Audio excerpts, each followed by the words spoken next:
What is up guys, Alex from Lakey Wargames here and welcome to today's video where today we're going to be covering the June 2025 points and rules update from a Nighthaunt perspective for Warhammer Age of Sigmar. Now you might be thinking, Alex, it's July, why are we covering June's update? And well, that's because this is still the most recent update with the most relevant rules and points changes for us that we haven't covered yet. And I also think that this is a very pivotal turning point in sort of rules balances going forward for Age of Sigmar, because this is the first change that not only do we have different rule profile points and updates, but this is the first time that we've seen, and is going to be a continuing theme going forward, where now battle formations, heroic traits, artifacts of power, spell laws, manifestation laws, faction terrain, and the universal manifestation laws all are now having their own points profiles and changes, and it's very subtle at the moment for every faction, but who knows where the tides will turn going forward. This could be something really big and change all of the waters and kind of the power shift going forward. So I think this is going to be a really important update to cover regardless anyway, because this is kind of going to be setting the tone going forward from this point forward. So let's get on into it and talk about these Nighthaunt changes.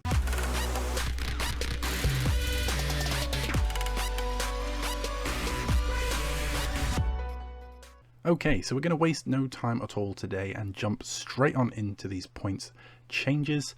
I'm going to bring the points up on the screen for the section that we're going to be talking about, so any relevant bit that I'm talking about will have the points up on the screen, but there's also a link in the description below if you wish to go to the Warhammer community website and download these current rules and points changes for yourself to be able to follow along. So bringing up the battle profiles for Nighthaunt here, we can see that everything is either unchanged or is in green, which is positive. That means it has come down in points. Obviously coming down in points is great, because that means the cheaper points things are, the more things we can fit into our lists, and the more things we can have in our armies, and the more cool things we can do. So straight away having no red on there is great, meaning nothing went up. And to be honest, all of the things that haven't been changed have been tinkered with in the past with different updates since the beginning of 4th edition. Of course, we're still one of the factions in our index. Hopefully not for long, with a sneaky preview that we saw on the weekend just gone. I'm going to do a separate video talking about all of that stuff, so this one hopefully won't be super long. But yeah, seeing nothing go up is great, and all of the units that haven't changed I think are all in a really good spot, to be honest, in terms of balance. There's maybe a few things that could possibly be changed, but there's nothing really egregious in there. One thing that I did find was odd, that Kurdos Valentian, now that he has his Scourge of Ghyran version, I think the Scourge of Ghyran version is way better than the sort of normal index version, and that's just because he's got 3 times the amount of abilities.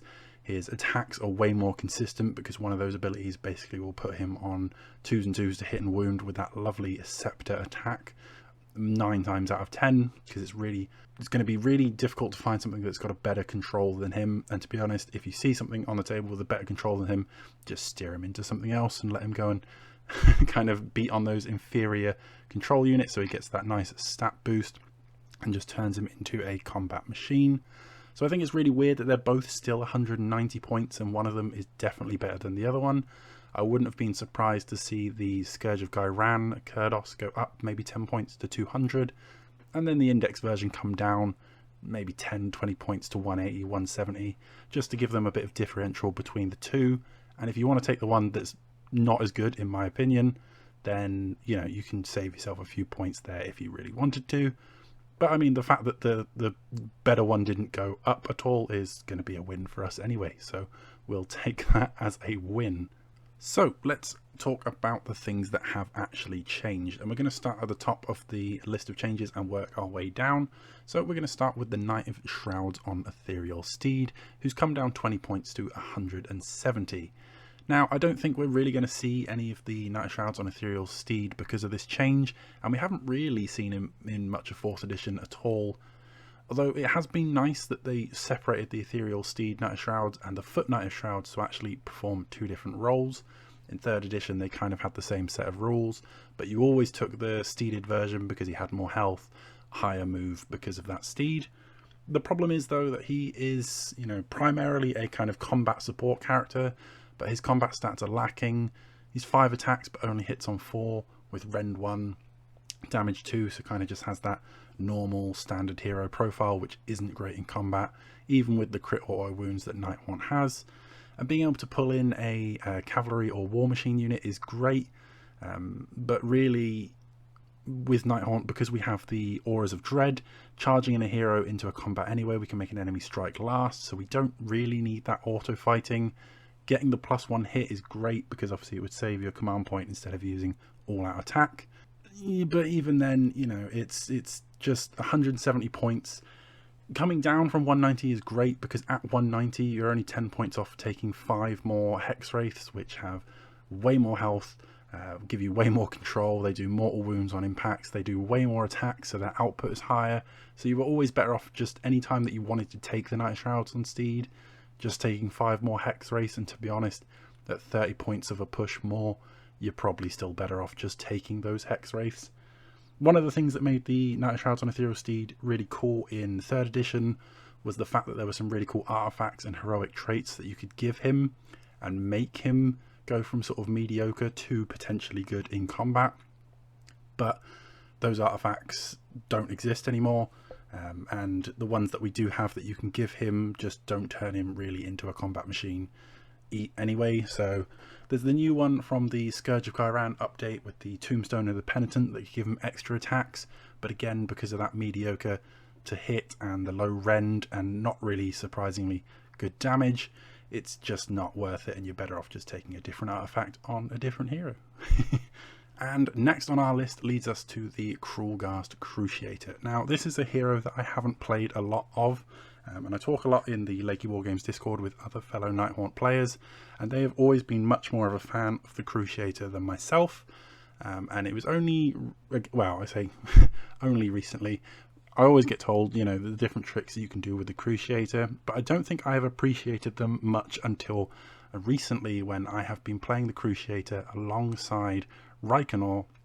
And with the new Scourge of Ghyran update, we have a new artifact, the Stave of Suffering, which, while the bearer is within 12 inches of a damaged enemy unit, or any enemy units that have had a model slain, then you can add 1 to the casting roll for friendly Nighthaunt units while they're wholly within 12 inches of the person holding the stave. And I've really enjoyed giving the Cruciator the stave, even though he's not a wizard himself. But you want to keep him within 12 inches of Reikenor anyway, because the Cruciator's ability on his War Scroll is ignore the first damage point that would be allocated to each friendly Nighthaunt unit wholly within 12 inches of that unit per phase. So teaming him up with Reikenor when Reikenor wants to use a Corpse Candle to hurt himself, to give himself an extra power level and +1 to cast, as long as your Cruciator is also within 12 inches of a damaged enemy, which kind of makes it, you know, you've got to be keeping within 2 different bubbles, but it's not that hard to be within 12 inches of a damaged enemy from turn 2 onwards. Oops, sorry, hitting the microphone there. From turn 2 onwards in a Nighthaunt list. Buffing up Reikenor, so he's now +2 to cast with 2 spells, and he's not hurting himself from the Corpse Candle anymore because you ignore the first damage point from each phase, is absolutely brilliant. So it's like a force multiplier for Reikenor, plus you're going to be shrugging off any other sort of damage that comes in from different phases. So when the enemy tries to attack you, attack the Cruciator itself, attack the unit that you've probably got bubble wrapping the Cruciator and Reikenor.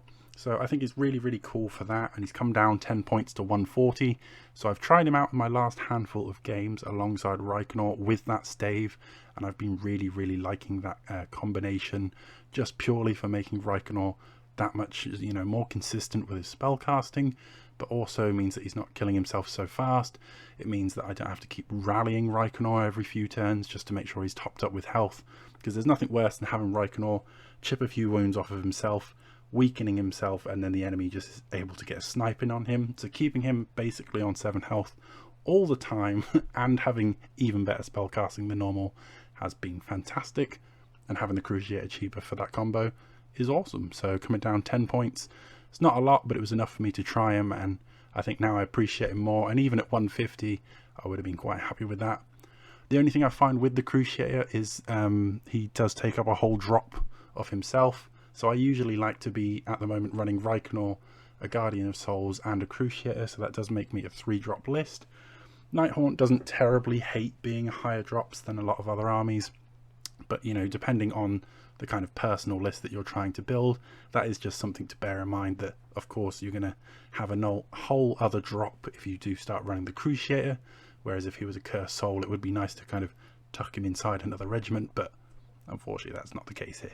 Alrighty, so next on our list we have Lady Ollander, the Mortarch of Grief herself, and she's come down 10 points to 300, which is always satisfying because it's a nice rounded number rather than being 310. So that feels good that it's just nice and rounded off. I think she's coming down in points mainly because of her No Rest for the Wicked has been a big staple of why you see her in lists. Being able to do that once per battle, returning D3 plus 3's health characteristic of models to every unit on the table, board wide, has been fantastic. Now that we have the new terrain feature, the Nexuses of Grief, that heal D3 to every unit, when you pick one of the up to 3 Nexuses that you can have on the table. I do have a video covering all of the Scourge of Ghyran and the Nexus of Grief rules as they came out, so if you want to see those in depth, then check those out on the channel. I'll also link them down below. But the terrain features themselves, you pick one at the end of every turn to sort of pulse out, and you can heal up to 3 units D3 or return D3 slain models worth up to that D3 at the end of every turn, which is obviously a lot more consistent than a once per battle. So it makes Lady O a bit redundant in that sense. Obviously her other passive to reduce control score of enemy units is so-so. Control score tinkering is definitely a way that you can play the game, but it's just so much easier to brute force your way through. The enemy can't, it doesn't matter if the enemy's control is reduced or anything, if there are no enemies on an objective left to fight you. So that passive is what it is. She's not a great fighter. Her shooting attack is pretty cool. I do like her shooting attack. I've been saying it since day one, it's just missing shoot in combat. There's no reason she shouldn't be able to lift the veil in combat. The thing that keeps her going at the moment is the fact that she's the only base 2-cast wizard in the army. Reikenor obviously can get himself to a 2-cast wizard, but you have to do that whole thing of punching yourself in the face with the corpse candles, which you can get rid of. Obviously the thing we just spoke about with the Cruciator, but that means you're investing a lot more points into that combination. It's going to set you back 380 points for the 2 of those. So again, depending what you want to run, but her War Scroll spell of Grief Stricken is phenomenal. It's range 18, pick an enemy unit, cast on a 6, and then they ignore positive modifiers to hit rolls, wound rolls, and save rolls for the rest of the turn. So when you're going in and you're hitting someone with those stuns, giving them -1 to save, maybe you've already got Rend 2 anyway, so you're making the enemy -3 to their save, and now all of a sudden they get no buffs at all. Is absolutely fantastic to stop them even like all-out defensing or things, although they can all-out defense if they really wanted to, but they wouldn't get the positive modifier from it, so it would just be a waste of a CP, so they won't all-out defense. So you can just really play into things.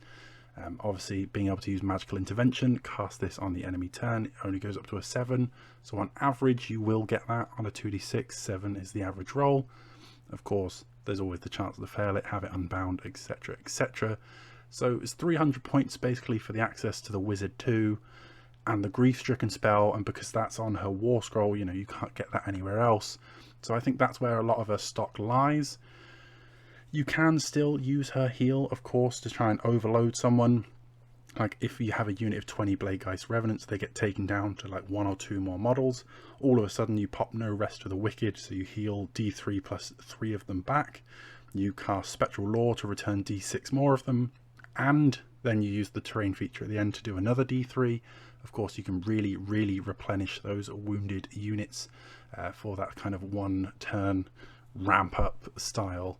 So it's not that she's wasted now that the terrain exists, it's not that she's completely irrelevant, but I think that's why we're seeing her come down a little bit, because obviously that healing is now not as important because we get a free terrain feature that's going to be filling that gap in a consistent and every turn instead of a once per battle. So Lady O still has her place in a lot of different lists and different ways that you can use her, and she's not redundant by any means, but yeah, with the terrain feature now existing, it, you know, one of her 3 abilities is a little bit weaker than it felt before. So yeah, so we'll see how she feels at 300. But like I said, I've been trying a lot recently. I've always run Lady O for pretty much like 95% of my list, but recently I'm trying the Reikenor, Guardian of Souls and Cruciator myself, and that sets back way too many points in heroes for me personally for the rest of the army. So I have dropped her since the terrain has come out, but that, you know, personal experimenting going on there. I still think Lady O is really, really great, and it's nice to see her come down a little bit. The next change is to Papa Nagash himself. I haven't really bothered with much of Nagash in 4th edition, although I really, really do like him at the moment. I know a lot of people don't like him in Nighthaunt in particular. He's more of a fan favourite in OBR, because OBR have a nice trick with the Morghasts where you can take 4 Morghasts, they smash with their stat line. They are absolute hammers, definition of a hammer unit. They go in and absolutely murder things, and then being able to use his Supreme Lord of the Undead to set up a replacement unit that's completely identical. You can get those 4 Morghasts out, you run them into the ground, kill as much as you can with them before the opponent takes them out, and then you can just bring them back, which is fantastic. Of course, being able to do that in something like Nighthaunt is great, but most of what we would consider our hammers are usually when our bigger reinforced units. So losing like 20 Grimgrass Reapers or Bladegeist Revenants or 10 Hex Wraiths is a lot harder to lose than the 4 Morghasts. So getting that kind of value thing out, you know, a lot more slower grinding in that sense. And the other problem hasn't always been the fact that Nagash, you know, was 880 points. I mean, that is a lot of points to invest, nearly half of your army if you're playing a standard 2,000 point game in a single model. But the problem is Nighthaunt's generally a lot more expensive per troop, because you're paying for all the benefits such as Ethereal off the bat, whereas if you go into somewhere like Soulblight, you can flood the board with cheap bodies like loads of zombies or just standard skeleton warriors. And even if you go up to your more elite troops like your Barrow Guard, then, you know, it still can be working out a lot cheaper, because again, you can fluctuate those in with, even if you take a bunch of Barrow Guard with Nagash, you can put in something cheaper like some Direwolves instead of something more expensive like us with our Hex Wraiths. So you kind of get that twofold thing where Nagash was expensive to begin with, but then everything that you want to take in Nighthaunt to go with him is expensive. So it doesn't completely stop you, but it's just something to bear in mind that, you know, going in with your game plan and kind of what battle tactics you might want to take and how you go into a mission, your board control presence is going to be a lot smaller because your list will just generally be smaller. But seeing him come down 40 points doesn't really change that, to be honest. I mean, that is a lot of points to come down. We rarely see something drop so much, so it's nice obviously having those extra 40 points. But yeah, seeing as obviously all the other units didn't really change like we spoke about at the beginning, we've only got 2 units from the actual units that have come down 10 points each, and these other heroes that have changed are probably ones that you maybe don't really want to take with Nagash anyway. So yeah, I don't think it's really going to overall impact too much, but it is just nice to see those 40 points come off because it's a step in the right direction. Next up, we have the Scriptor Mortis, and as I was just saying how rare it is for something to drop 40 points, we have 2 units in a row dropping 40 points, Nagash, and then also the Scriptor Mortis. Now, at 80 points, the Scriptor has become a meme at this point because he's been so useless with his current rules. It's a really cool premise behind him, and I really want to like him. Like most of our models, he's really cool looking, and, you know, being able to sentence things to eternal torment and then play the judge, jury and executioner as the rule is named, dealing out lots of more wounds based on the battle round. It seems cool, but it just doesn't. It either does like it does all the work or it does nothing at all. And, you know, 80 points is that kind of territory where you can just throw it in and think, you know what, like, I'll take it. If it does something, it does something. If it doesn't, it's only 80 points. And I've tried running him in a few lists as a cursed soul because you don't have to take a drop around him, and I just thought, you know, we'll try it. And to be honest, it's not done anything at all in my last 3 games that I've run him since the points came down. And I thought, I've also been taking 2 units of 10 chain rasps, which are now 90 points, and I thought I would just be better off dropping this guy, and then he's paid for, you know, like he's paid for pretty much one of my chain rasp units instead, which are running onto objectives and doing more things. He did have a really cool moment in turn 5 against ogres where he soloed a Slaughtermaster, which was quite cool. He ran up, did the 5 mortal wounds at the end of the turn, and then yeah, just nuked him off an objective and just walked onto it and scored me some points. But I was already so far behind in that game and losing terribly, then it made no odds to the outcome of the game. It was just, he was literally the last model left for me on the board, and he managed to do that.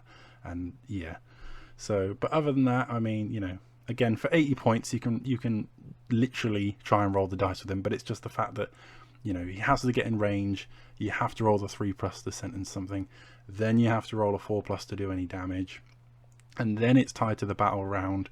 So even if you've sentenced multiple units, the damage isn't really much until the end of the turn, and that chip damage that he does, it's basically nothing until the end of the game, where again you've either already won or already lost 9 times out of 10. So yeah, for 80 points though, it can be fun, but I think, to be honest, his whole war scroll just needs something else, or to be more consistent. Make him more expensive, make him more consistent, and I think that would just be the better play. So yeah, they've made him ridiculously cheap for that fact that it's the ultimate toying costs kind of unit, that he might do something, he might not. But yeah, if you run any scripters and you have any cool stories, then let me know in the comments down below. But unfortunately, I think even at 80 points, again, you're just better off spending those 80 points towards something else. Okay, so last up for our heroes section is the Tomb Banshee. She's come down 20 points to 130. Again, it's one of those war scrolls where I think it's, you know, there's a really cool premise going on with her. The fact that, you know, she wants to go around with other banshees. She can try and turn off the enemy units using commands. But then her other thing is playing with the control score values, and like we spoke about with Lady O, playing with control score is definitely a way that you can go. There are tons of things in the game across multiple armies that affect control score. I think it's something that Games Workshop, you know, want to push, because that's the new mechanic for this edition. You know, we got rid of bravery, we brought in control instead. So it's nice to be able to do that, and that is basically her main function, because outside of that her attacks are okay. But for 130 points, again, it's a bit like the Knight of Shrouds on Steed versus Hexwraith thing.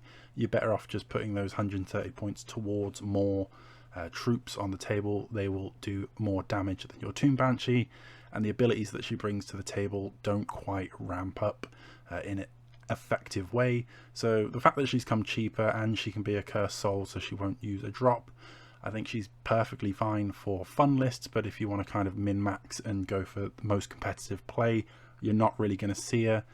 She definitely gets overshadowed by the Khan Wraith, which is also 130 points. You give him the Light Shard artifact, so he can once per game give +1 attack to everyone around him, and then he passively gives +1 attack to Grimghast Reapers, so you can give Grimghast Reapers +2 attacks for a whole turn, in a turn that you really want to sort of turn the heat up and nuke down an enemy unit, which, just looking at the Banshee's war scroll herself, she just will never attain that level of damage, and she's very, very dicey as well.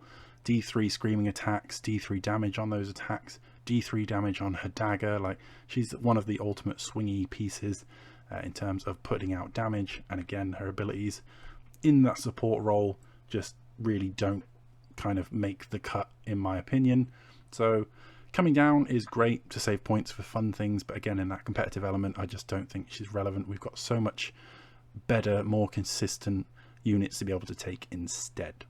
Alrighty, so down to the units instead of just the heroes, and we only have 2 units that have changed, and these are, first one is the Chain Ghasts, and they've come down 10 points to 90 points. If you watch my faction kind of full faction talk through video, you'll know that I'm not a fan of Chain Ghasts this edition, and that's purely because of that another link in the chain. It's a bubble effect where, you know, they have to be wholly within 12 inches of the unit they want to affect.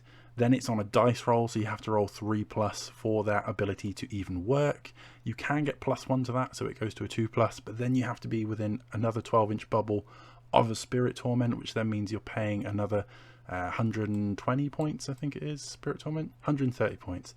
Sorry, my recording box popped up in the way of my points in front of me there. So it's 130 points for a Spirit Torment. Then you pay another 20 points for these guys. Another 90 points for these guys. If these guys were 20 points, I would take them. Another 90 points for these guys. And then you can still just roll that 1, so then they do nothing, because their attacks and their range damage is just not worth talking about. So yeah, I just don't really see much use for these guys at all. And you can use them without the Spirit Torment, of course, and then you're rolling on that 3+, but the benefit of their whole thing gives just a unit +1 to hit, and you could just spend the CP on all-out attack instead. I don't think it's anything that's that great. A lot of our units will have a lot of attacks anyway. Bladeghast Revenants obviously getting +1 if they charge. Grimghast Reapers have lots of attacks to begin with, and we just spoke about if you take Khan Wraith instead, then they're always getting more attacks. And Dreadscythe Harridans have lots of attack space, so +1 to hit. Although it's great if you can have it, but if you can't afford the CP, then, you know, we have lots of dice that we're rolling anyway with the crit auto wounds, so we can go fishing for those 6s, even if you are hit by a -1 to hit debuff and can't shake it. It's not the worst thing in the world, because you can just do death by 1,000 cuts and, yeah, save the 90 points on these guys for something else. And that leads us to the last unit that is changed, and that is the Humble Chain Rasps, which are outright just terrible this edition for their points. Their damage is just basically non-existent. Obviously they have the 5+ save instead of the 4+, which everything else has, so they die a lot quicker. It's nice that they've come down. One thing that I like them for at the moment with the new battle tactics, especially if you're trying to take the one where you need the scouting units and things like that, they're great for just floating onto objectives, or if you're using one of those battle tactics where it's like you need to capture terrain pieces or have more units in a certain quadrant of the board than your opponent does, then they're just brilliant for being 90-point little idiots that would just float into a section of the thing, count as a unit that's either taking a terrain piece, or say if you need more units than your opponent in that section, you can use your Grimghast to go and fight the opponent on that element of the board. The Chain Rasp can just sort of snake into the back of that area, and then you're like, well, now I've got 2 and you've got your 1, so I claim that bit of the thing to score your VPs. And that's what they're great for. They're great for just taking those uncontested pieces of the board. Mobility, of course, is something that's always important. Vanishing Phantasms is something, as a battle formation, I think has a lot of play in this General's Handbook, because a lot of the missions require you to sort of be here, there and everywhere. And yeah, even just being able to use these guys in those opening plays and just teleport 10 Chain Rasps into an area, take an uncontested objective. Again, anything like those battle tactic things where you need to be somewhere, they're just perfect for that kind of role. So making them a little bit cheaper. Again, instead of taking something like the Scriptor Mortis, you can just chuck 10 of these guys into your list with some leftover points, and that's generally not a bad thing to have. Again, don't expect them to do anything for you, but you do win games by scoring points and standing on the circles, as we all know, so that's all they need to be doing. And that is all of the points changes for all of the units. Next, we're going to be talking about something that's brand new to the game for us for Age of Sigmar. It's a very standard thing in Old World and Warhammer Fantasy Battles if you played that back in the day, and Warhammer 40k where you pay for your points upgrades and those kind of things. But this is new to Age of Sigmar. I don't believe we've ever had this before that I can remember, even going way back to before. No, even because at the start of the game we had no points for anything at all, and that was why it was a big uproar when the game first came out. I was trying to think then. But now, battle formations, heroic traits, artifacts of power, spell laws, manifestation laws, and faction terrain all cost points. It seems that Games Workshop have chosen to tread lightly in this section, and it's like every single faction has had 2 things, usually the most popular 2 things that we've seen, and they've all just been branded 20 points. So it's like a kind of blanket rollout to begin with. I think that kind of saves them a bit of work, rather than trying to put points on every single thing. And to be honest, even if they did put points on every single thing, which I think is something that they should do if they want to go down this road, rather than this whole thing of all of this is still free bar this and this. And I'm sure we will get there. Again, it's just one of those, obviously they have to do every single faction, go through every single battle formation, every single artifact of power, every single heroic trait, And we've just had the Scourge of Ghyran rollout, which gave us more traits, more artifacts. For some factions, they got more spell laws, those kind of things. So, of course, it's a lot less work for them to have to do in one thing and potentially uproot the complete balance of the game. So they've gone for the safe route and just picked the 2 most popular things for most factions and given those points, which for Nighthaunt has been the heroic trait Ruler of the Spectral Hosts, is now costing you 20 points if you wish to take that, which there's undeniably no contest, I don't think, for terms of heroic traits. That's basically always the go-to. Terrifying Entity and Cloaked in Shadow don't hold a candle to Ruler of the Spectral Hosts in regards to competitive level. Being able to spend that CP and return half of a existing unit that's been destroyed earlier on in the battle is absolutely fantastic. It's great for even just being able to nab things like objectives. If something gets killed, you move your hero, or your hero is in a position on the table where you can then summon into around him. Even if it's not for another fighting purpose, you can use something like 10 chain wraps like we just spoke about. Now they only cost you 90 points. They run around, they score you, a few VPs by taking an objective. Certain objectives and things are worth like 5 VPs in a single turn this game. This version of the General's Handbook. Battle tactics, those kind of things. So even like 90 points of chain rasps can score you 5-6 points. Then they get killed because they're only 10 chain rasps. Then you use this, all of a sudden you summon 5 hex wraiths back, 5 chain rasps back onto an objective somewhere else. They score you another 5 VPs. That's 90 points worth of chain rasps and a single command point that you've spent to use Rule of the Spectral Hosts. They've scored you 10-11 victory points themselves. So it's great for those kind of things. And even the more hammery units like 10 hex wraiths, 20 Grimghast Reapers, 20 Blade Geist Revenants, those sort of things. If something goes terribly wrong and they get wiped out early, you can just bring half the unit back. So it's always been a big fan favourite. No surprise to see that this one here is now one of the things that has gone up by 20 points.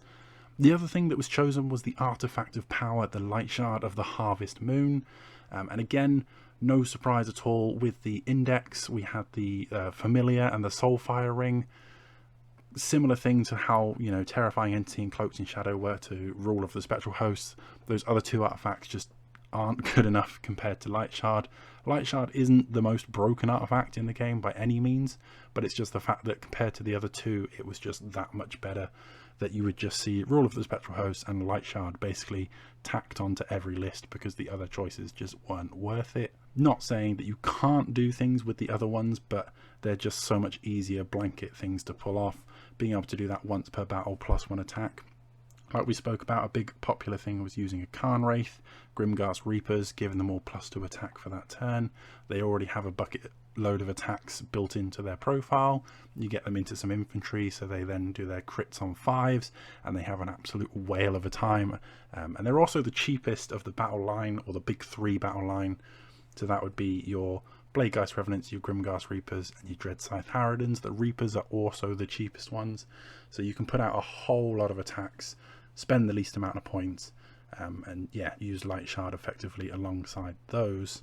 I would say though that obviously now that we have 3 new artifacts of power from the Scourge of Ghyran, it is quite a dodge for this one because I really like the Stave of Suffering. I know it's not really a fan favourite. It's one of those things people either seem to really like this artifact or they really don't like it. I've always had a nice focus on wizards in my Nighthaunt armies, so Stave being able to buff that.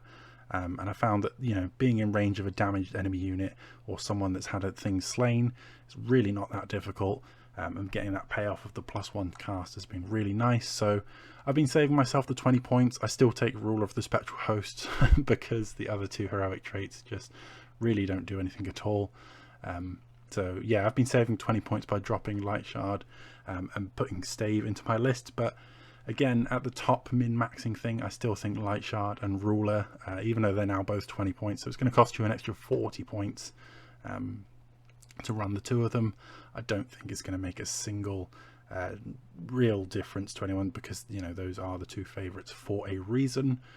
I was really surprised not to see Deathstalkers be chosen because, again, with the battle formations, those are of the original 4 is definitely the most popular one. Although again, I can see vanishing in this new General's Handbook making some form of comeback, because being able to be everywhere on the board and just teleporting units around outside of combat, just constantly taking objective, constantly taking terrain pieces, trying to help you with those battle tactics. Now that you know what your battle tactics are going to be ahead of time, you can kind of plan to just have those units that are just teleporting around. Craven Throne Guard are really popular at the moment because of the new General's Handbook. A lot of things becoming obscuring, trying to hide from your shooting. The Craven Throne Guard not needing line of sight, just being able to shoot things as long as they're in range. And then having vanishings on top of that, so you can now just teleport. So being able to teleport and not being in line of sight, you know, as long as you're not completely zoned out from your teleport, because you still have to teleport outside of 9 from the target, which with their crossbows isn't the worst thing in the world, because, you know, they've got a decent range on those things, is a nice thing. And at the same time, you can be taking objectives and things if they are uncontested.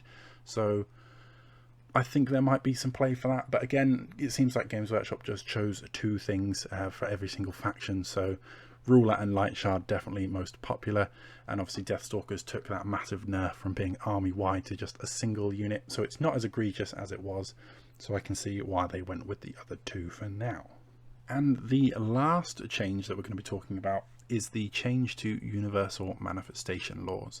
So this, similarly to like how they did with the heroic traits, the artifact of power, etc., they have now put a points cost onto all of the different manifestation laws, which are the bundles of endless spells that you can take instead alongside your army. As we can see here on the list, the Kronspine is 20 points, Forbidden Power is 20 points, Morbid Conjuration is 30 points, Primal Energy is now 20 points, and then Aetherite Machineries and Twilight Sorceries are both still free. So the free ones, the Aetherite Machineries is Cogs, Quicksilver Swords and the Pendulum, and then Twilight Sorceries is the Spell Portal, the Geminids and the Palisade. I do think Twilight is probably the weakest of all of the spell laws, and that's mainly because I think Spell Portal still has some play if you've got good non-other sort of manifestation spells that you want to cast, but maybe they don't have the best of range. It's a really nice way to be able to get, you know, an extra sort of 18 inches, extra 9 inches, sorry, because you put the first portal up and then the other one's 9 inches away, and then your spell would come out of the other side of the portal. So it's basically a nice way to tack on that extra 9 inches of range through the spell portal. And I have been tinkering with the idea of using spell portals, and Reikenor using his War Scroll spell of Wraithstorm, which does D3 mortal wounds, and then if you slay anything they take another D3 mortal wounds, because that's only a 12-inch range. And then again, if you were to use something like the spell portal, get those extra 9 inches, make it 21-inch effective range basically. It does mean that you need to be standing near the portals and such, but you know, it's great to be able to just tag something for that sort of opening turn that you might need it. Maybe there's a hero that's already been wounded trying to retreat off near the back of the board. All of a sudden you just kind of pop the portals up, pop Wraithstorm through it, because it's one of those D3 mortals where it's not on a 2+, like it's not one of those new ones, it's just straight D3 mortals. So it could be great for some long range chip damage. But yeah, Geminids is okay, but there's so many other things in the game now that, you know, alter with people's commands that I don't think that they're that important. And Palisade is very situational, just blocking line of sight. Although in Nighthaunt we do have that thing, of course, that we just spoke about, Craven Throne Guard being able to ignore line of sight. So you could put a Palisade up in front of your Craven Throne Guard, you can now shoot through it, but you can't be shot back. So there is that there, which is quite nice. But again, I think Palisade is probably made even worse in this General's Handbook, because now that the objectives all become obscuring and people can be hiding near terrain, because you can affect the terrain, you can affect the objectives. You know, there's so much obscuring on the table that everyone's basically invisible to anyone anyway. So Palisade probably isn't needed as much there. And for the machineries manifestation, Cogs, Swords and Pendulum are not the worst bunch, but I think, you know, if you want damage, which is basically what Swords and Pendulum are for, you are way better off with Morbid or Primal. Obviously Morbid being the big favourite, It comes with 4 spells instead of 3, and they all do really good damage, really good utility, so it makes sense for them to be the most expensive. So it'll be interesting to see how people change up their ideas with the manifestation laws. Again, I think Games Workshop have played pretty safe here, only putting on the 20 and 30 points onto a couple of those. I think maybe they could be a lot more expensive, then keep the inside the factions spells a lot cheaper or still free, which at the moment I think a lot of them are. I can't remember off the top of my head all of the different factions that got their changes, but I think a lot of them have their manifestation law still free. So yeah, I think it would be a really nice incentive to help get those back up, because yeah, we've just been seeing so many of the universal manifestations just spammed out with those strong spell casting armies. It'll be nice to be able to see, you know, more of the faction specific stuff make a rise. But there's also an element of that from, you know, Games Workshop's perspective of when they write the rules for the inner faction manifestations, maybe to give them slightly more funky rules. We spoke about the Nighthaunt ones a lot in the past, where they just get outclassed for each thing that you want them to be doing. In the universal manifestation law, there was just spell for spell better things that you can take in those other things. Now they cost points, and that these ones don't. That will start to make an effect, but again, I mean, for 20 points, like, you just the differential for 20 points doesn't really make that much of a difference. And depending what you're running in the list with things coming down in points, you might find that certain units got cheaper and now you're paying extra for your spells. Nothing's actually changed because it's balanced out. So for example, if you're taking 2 units of 10 chain rasps in your list anyway, and you were taking primal energy, it's absolutely made no difference to your army list. So again, I don't know if these 20-30 points really make too much of a difference, but like with the previous thing, it's exciting that they're in this space, and it opens up a lot of doors for a lot of different potentials for things that we might see going forward.